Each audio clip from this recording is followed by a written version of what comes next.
When you guys got down one after that, losing a 31-point lead, what gave you the confidence, the team the confidence that you still hold on to it? Just keeping our composure. You know, it's funny 'cause I looked at you and you were looking crazy. I said, we're okay. You know, I said, we're okay. Like, they're a great team. Kyrie and Luka, they're going to make crazy shots, make some tough shots. And we knew they would make a run, but also we didn't think we'd come into the building and be up 31 points either. And so I told our team, just get the win, however you got to get it. In the playoffs, it don't matter how you win. If you win by 1 or you win by 40, you know, in those spurts, we still got to play better. You know, we can't turn the ball over. You know, we can't give up, you know, straight line drives. We got to make quick decisions in the offense like we did when we got up 31. But overall, I'm just happy with our team to keep our composure, you know, stay within the game, and then make big plays down the stretch to win the game.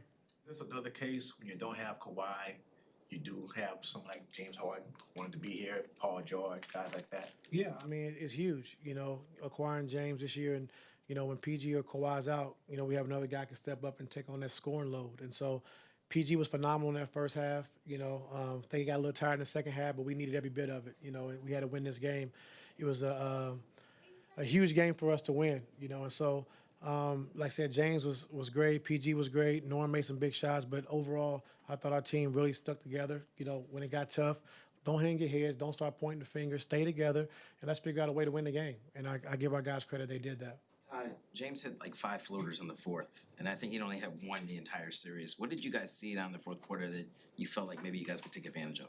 Well, the one he kicked out to the corner right before he made those 5 in a row, he had the floater then. And so I'm yelling, like, shoot the floater. He's like, all right, I got you. And he's made 5 in a row. And it was wide open, you know. And so when he's getting downhill and they're in that drop, you know, the big has to make a decision. You know, if they're switching and we attack, is that big going to step up or is he going to stay back? If not, James got to take that floater. And so in the fourth quarter, he did that. And the big Paul 3 in the corner, was that something you drew up? I drew up the over the top. The layup was there, and then he fumbled it. And then, but like, you know, it's just a tough shot making series. You know, James, PG, Luka, Kyrie, Norm. You know, so those guys can make tough shots. And we got down 1, and that's when he made that 3 to put us up 2. PG was a huge shot. I asked about Paul in the first half. You mentioned it, but what did you have any conversations with him, or did you have a sense of like how he was going to come out? No, I just knew that we had to use him in different ways, move him around, you know, get him off pin downs, off different things, so he can play behind the defense so they couldn't load up on him. And they did a good job of that in the first half. And then second half, we went more towards James pick and rolls with the one-on-one because I think P got a little tired from just doing all that running around, and he had to guard, you know. So just a total team effort, like I said. How about him staying out of foul trouble? I guess you guys tried to keep him out of. Do your part to help that, but Yeah, for sure. Just, you know, trying to let T-Man and Amir set the tone early with Kyrie and Luka, and then PG just playing the roamer, you know, on the backside, be able to rebound the basketball and things like that. How do you coach a situation like I know if the roles were reversed and Dallas was hitting all those threes, I know you'd be saying, I would be too, they can't shoot like that all game. Obviously, the way you guys shot the ball in the first half, do you make any mental adjustments coming into the second half thinking, okay, what am I going to do here when we slow down shooting-wise? No, I think you just got to make the right play. And if the shot's open, you got to take it. And so that's what we've been talking to Amir and T-Man, like, you guys are good shooters. So when you're open, you got to take those shots. And so, I mean, you know, it all depends on how the teams are playing you. If they're packing, putting 4 and 5 guys in the paint, you got to take those shots. You know what I mean? There's nothing else to do. And so, you know, those shots were there. Like I said, made 18 again tonight. And when we shoot the ball like that, and if we're guarding, you know, usually, you know, we're a tough team to beat, you know. And so PG, Norm, James, just, you know, getting into the paint, making the right play. And I thought in the second half when they made that run, we didn't make those plays like we did in the first half, like touching the paint, kicking it out, and now you're getting open shots. I thought we tried to force it a little too much. And then, you know, down stretch in that fourth quarter, we got back to doing what we do. Do you think because you as a coach doesn't get rattled, stays in the moment, that applies to the rest of your team and your guys? I hope so. Yeah, I hope so. I think so. Just stay in the moment. You know, I think teams are going to make runs. You know, like Dallas has a great crowd, great fan base, and they're going to be loud. And when they took the lead, you know, I didn't want to see any hanging heads. I didn't want to see pointing the finger. Like, let's regroup and let's win the game. And so there's no need to panic. There's no need to be loud and boisterous at a timeout. Just come in, get your point across, and win the game. And so our guys, like I said, they refocused. We got it back, took an 11-point lead, I think, after that timeout. And then, from that point on, we just able to win the game. I know you mentioned turnovers, we were talking about turnovers, for the last couple of days going into this game, like you had 7 in that third quarter alone, none in the last like 11 minutes of the game. What did you see from a shift perspective, where they attacked you defensively in the third quarter, but you were able to clean that part of the game up to end it? Yeah, I mean, that's what allowed them to get back in the game.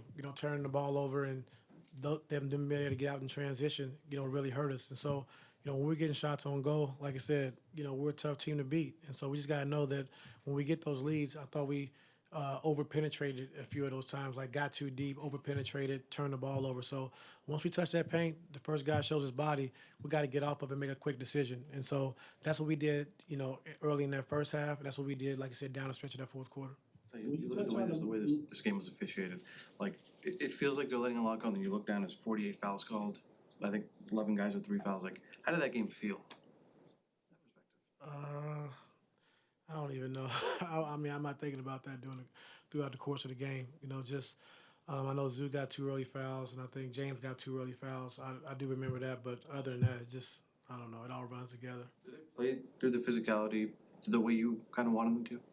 Yeah, I mean, that had to be our mindset coming into the game. We talked about it before the game.